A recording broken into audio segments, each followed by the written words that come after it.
Hello, ladies and gentlemen, it's Mike here at Game From Scratch, and remember the Unity runtime fee and how well that worked out? Well, now it's Apple's turn with something called the core technology fee. Although, honestly, pun not intended, it's not an apples-to-apples comparison, because this is actually in compliance with something called the Digital Markets Act. The EU put this law through. Basically, it's a law mandating how digital gatekeepers, so people like Apple or Google, Play, Store, that kind of thing, how they have to deal with their competitors, with their market. So basically, it defines who the gatekeepers are. So the criteria are strong economic position, significant impact on internal markets, and active in multiple EU countries. Strong intermediation position, meaning that it links a large user base to a large number of businesses.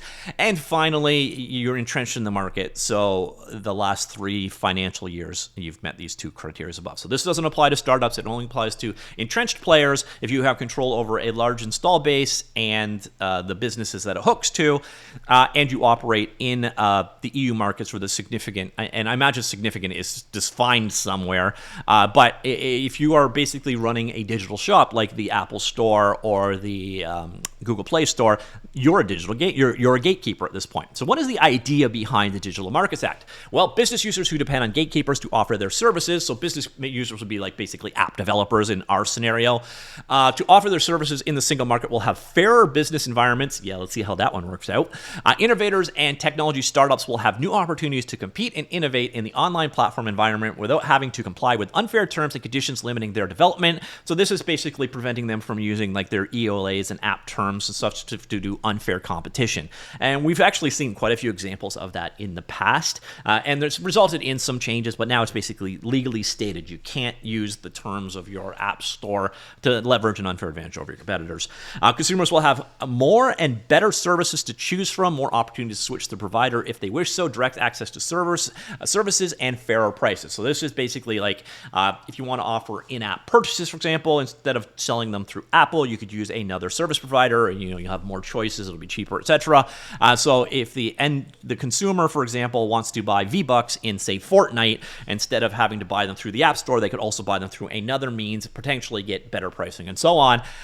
Let's see how that one works out as well. And gatekeepers will keep all opportunities to innovate and offer new services. They will simply not be allowed to use unfair practices towards business users and customers that depend on them to gain an undue advantage. So gatekeepers will have to allow third parties to interop with the gatekeeper's own services in certain specific situations, allow their business users to access the data that they generate in their use of the gatekeeper's platform, provide companies advertising on their platform with tools and information necessary for advertisers and publishers to carry out independent verification of their advertisement hosted on the gatekeeper. This is interesting because Apple did a huge crackdown on what advertisers were allowed to do on their platforms. This looks like this is actually walking some of that back, and allow business users to promote their offers and conclude contracts with their customers outside of the gatekeeper's platform. This one is actually really quite interesting. A good example there is Netflix was offering this, people could go to netflix.com instead of using the App Store and subscribe that way. This is basically saying that they're going to have to be allowed to do that. Examples of don'ts: so the gatekeeper platforms are no longer going to be able to treat services and products offered by the gatekeeper itself more favorably in rankings than similar services or products offered by third parties on the gatekeeper's platforms. That means in search results, Apple or Google can't push their stuff to the top simply because it's their stuff. Prevent consumers from linking up businesses outside of their platform. Prevent users from uninstalling any pre-installed software or app they wish to. This kind of has nothing to do with the rest of the conversation, but I like this. So basically, it sounds like every app is going to have to be uninstallable, which I love. This should be mandated by law, unless it's like core to the actual OS. I hate the fact that I can't uninstall certain things from Apple or Google devices. So I'm happy to see this. And then track end users of the gatekeeper's core platform service for the purpose of targeted advertising without effective consent having been granted. So that's kind of where it's going. The rest is basically how it's going to be implemented and what the fees are for more or less being in defiance of this new Digital Markets Act. So that is the backstory here. That is how we got to where we are at today. And now let me show you something that we would call malicious compliance, which is to follow the letter of the law while circumventing the intent of the law. And that is exactly what Apple have just done. So this is the game developer's take on it. I went with it just because it's game development focused in its coverage. There's a number of people have been covering this one, including myself, of course. And what they're doing is basically putting in a new install fee.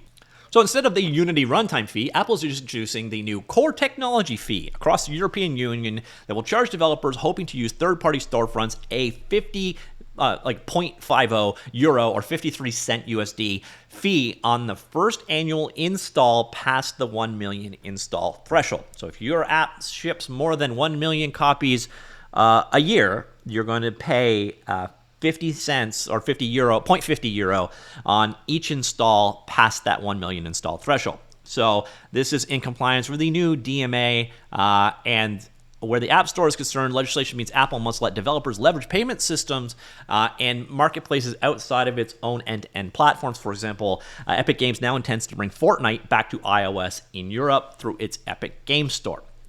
There is something of a catch for App Store developers looking to do business in Europe in order to take advantage of the new capabilities and terms for apps in the EU. So in other words, if you want to actually take advantage of the new law, DMA, Apple is requiring developers to agree to a new business terms. The terms will include a new tariff or tax called the core technology fee that Apple says will only apply to developers who achieve exceptional scale on the iOS in the EU, which basically means 1 million installs per year or more.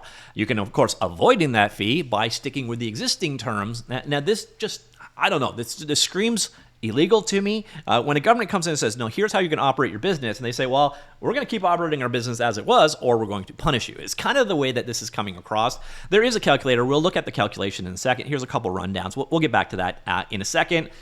Developer fees so some developers are saying that the core technology fee is similar to the controversial runtime fee that Unity implemented. Unity wanted to charge for every install of every Unity title ever after a certain number of revenue thresholds were met on an annual basis.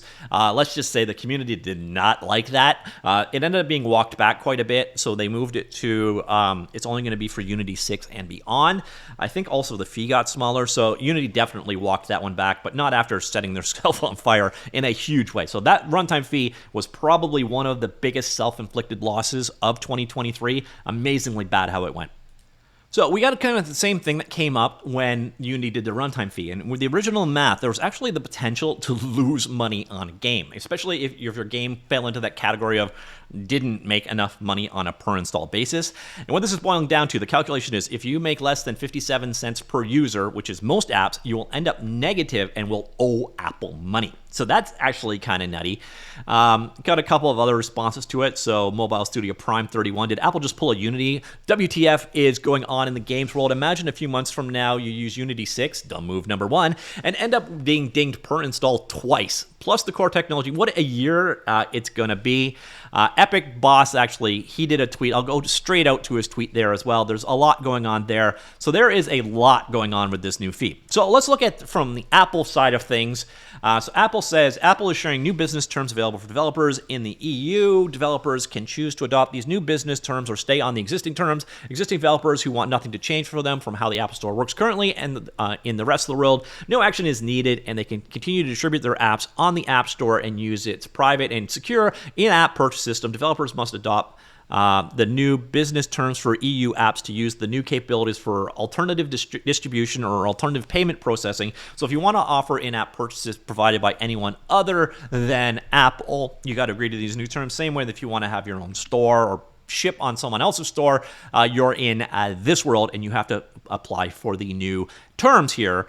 For apps in the EU member states where DMA is taking effect, the following options will be available. So basically, stick with the way it is today, or new capabilities and terms. So basically, if you want to take advantage of the new law, where developers have additional distribution and payment processing options, Apple will apply a reduced commission. So by the way, they're still charging 10% commission on an in-app purchase that's not even made on their own damn store. I don't know how that one works, to be honest. So they're still getting a cut there. So some people say, well, Apple still needs to get paid for providing the store. They do. They're getting a commission on all sales there as well. And then we have the new processing fee being added on top and a fee for first annual installs above 1 million in the last 12 months. Developers on these terms will be able to distribute their iOS on the App Store and or alternative app marketplaces and process payments using secure App Store in-app purchase system and alternative payment service provider and or linking out to your own webpage from your app. So basically, they just poison pilled the hell out of anybody that wants to do this. So if you want to use another app store to sell your game, yeah, you can do that. You're going to pay them at 10% commission instead of 30%. And then on top of that, you're also going to be paying them this fee and an optional payment processing fee. So yeah, that definitely falls under the category of malicious compliance for sure. Developers who choose to agree to the new terms in the EU, membership in the Apple Developer Program includes 1 million first annual installs per year for free for apps distributed from the App Store and or alternative marketplaces. Developers who achieve exceptional scale on iOS in the EU will pay a core technology fee of 0.5 euro for each annual install over 1 million. So we've got the calculator here. So let's just do a scenario of you ship a free game, but just not on Apple Store. So how much is this going to cost you? Do you sell digital goods? So nope, free game, no goods there. How many installs? Let's say we ship 2 million copies of our free game. New terms. Okay, we'll just skip that one right there. So what is it going to cost you to ship your free game that did 2 million installs if it's not on the App Store? It's going to cost you $45,000 a month. A month. That's insane. And that's App Store with in-app purchases. Okay, so let's switch over. So App Store and alternative providers only. So let's just, there's no in-app purchases in your game. You're literally making no money off this game. It's just successful. Ship 2 million copies and it's on an alternative App Store. What's it going to cost you? Oh, look. This is going to cost you $45,000. Okay, now let's actually say you're making money off this. So let's say you made $1 million here, 2 million copies. You're not a member of those stores. New capabilities.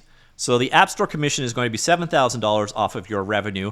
App Store payment processing is going to be $1,250. And then, of course, you're going to pay the core technology fee of $45,000. Now, let's say your game was like just a breakout hit, and you did 10 million copies, but you didn't really make any extra money. Just 10 million. $407,000 a month. And this is with alternates. So let's do an App Store with in-app purchases. And yeah, that's what you're looking at. $425,000 in monthly fees to basically ship a 10 million unit game. And let's go back to a game that's making no money. Oh, look, it's still there. This amount right here, this is just their commission. This is the monthly commission that they're pulling off of your annual sales. So here, they're getting paid. So here's the thing. Apple is getting paid. So you say, well, why are you going to allow them to, why would you sell on your own store if they go somewhere else? They're getting paid. There is a commission anyways, even if not. It's this one here. There's basically an install tax, which is why people are reckoning this one back to the Unity runtime fee. It is a per install thing. You have zero control over that. So if your game becomes a breakout hit, but you didn't necessarily expect it to make money, you're not monetizing it. Again, the break-hold threshold seems to be 57 cents per install. If you're not making at least 57 cents per install, you are going to owe Apple money. And how does that work if you actually owe them money? I don't know. I have no idea how that's ultimately going to boil down. I also don't think that this is going to hold up in court. This is like a perfect example of malicious compliance. And then again, we have Tim Sweeney has responded to this, and he's saying, Apple's plans to thwart the Europe's new Digital Markets Act law is a devious new instance of malicious compliance. They are forcing developers to choose between App Store exclusivity and store terms, which will be illegal under the DMA, or accept a new, also illegal anti-competitive scheme rife with new junk fees on downloads and new Apple taxes on payments that they don't process. Apple proposes that it can choose which stores are allowed to compete with their App Store. They could block Epic from launching the Epic Game Store and distributing Fortnite through it, for example, or block Microsoft, Valve, Good Old Games, or new entrants. The Epic Game Store is number 7 software store in the world, behind 3 console stores, 2 mobile stores, Steam on PC. We're determined to launch on iOS and Android and enter the competition to become the number 1 multi-platform software store on the foundation of payment competition, 0 to 12% fees, and exclusive games like Fortnite. Epic has always supported the notion of Apple's notarization and malware scanning for apps. That's another aspect of this. Apple, in part of their developer things, have said that they're going to start notarizing apps on their store to basically say that these are safe.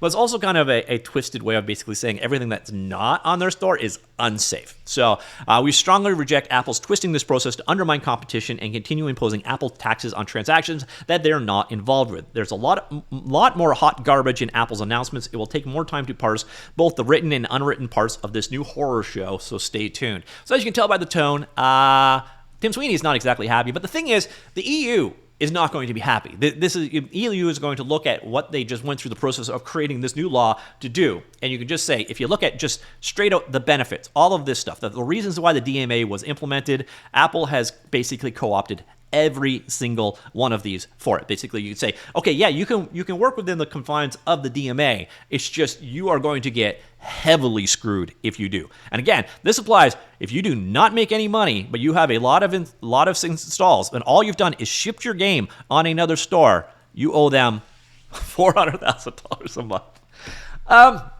Yeah, that's it. The hubris of Apple lately, not in the face of like business competition, but in the face of like legal judgments against them, and then these counter reactions that are just. I can't imagine that the European Union is going to look at this one and go, okay, yeah, that's okay. There's going to be fight back on this one, but that's how it stands. What do you think of Apple's new core runtime fee? Do you think that I don't know. Again, I can understand how Apple could say it's our platform. We're doing all the work. We're doing the surfacing and the initial exposure to these things, and they run on our devices. We should get a cut. But there's the thing. They do get a cut. That is what this is. This whole thing over here, this commission is them getting a cut. So this is really, it's beyond the pale for me. But hey, that's Apple. They're being very transparent about how greedy they are with their app stores. But again, this is putting their thumbs on. They're basically giving the middle finger to the EU. And the EU generally doesn't like that. So it'd be interesting to see exactly how this turns out. But what do you think of the new Unity Runtime Fee 2.0 Apple Edition? Let me know. Comments down below, and I'll talk to you all later. Goodbye.